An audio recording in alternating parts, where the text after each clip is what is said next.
It's a historic day in South Carolina as lawmakers are beginning the legislative process of removing a Confederate flag from the State House grounds. The governor there called for its removal yesterday in the wake of last week's massacre at a church in Charleston. Marley Hull has the latest from Columbia, where there's a rally being held today. A crowd gathered outside South Carolina State House to rally around the Confederate flag.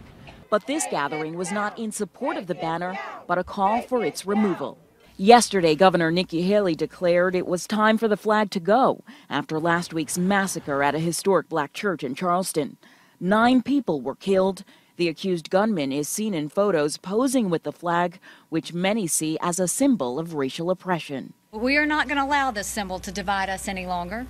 But the wish of the governor and the will of the people won't be enough to bring the flag down anytime soon.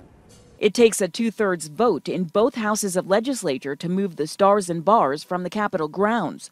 Republican State Representative Doug Brannon says he'll introduce the bill.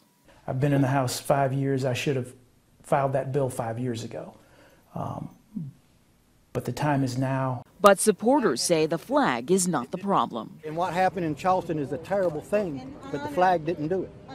The flag did not pull the trigger. Governor Haley says she'll keep the legislature in session until the flag comes down. Marley Hall, CBS News, Columbia, South Carolina. Back here, we're expecting to learn today if a judge will grant a mistrial in the Vanderbilt rape case. You'll recall in January, a jury found both Brandon Vandenberg and Corey Beatty guilty of raping a co-ed in a campus dorm. But attorneys for the former Commodore football players asked for a mistrial. They claimed the foreman of the jury failed to disclose that he was a victim of sexual assault during the jury selection process. We're waiting on the judge's decision now, and we'll bring it to you when that's handed down. Stay with News Channel 5 throughout the day, on air and online. The Nashville Next plan now has the green light to move forward. The Metro Planning Commission approved it yesterday after more than 3 years debate and $250,000. The plan is a set of guidelines on how the region will handle massive growth and development over the next 25 years.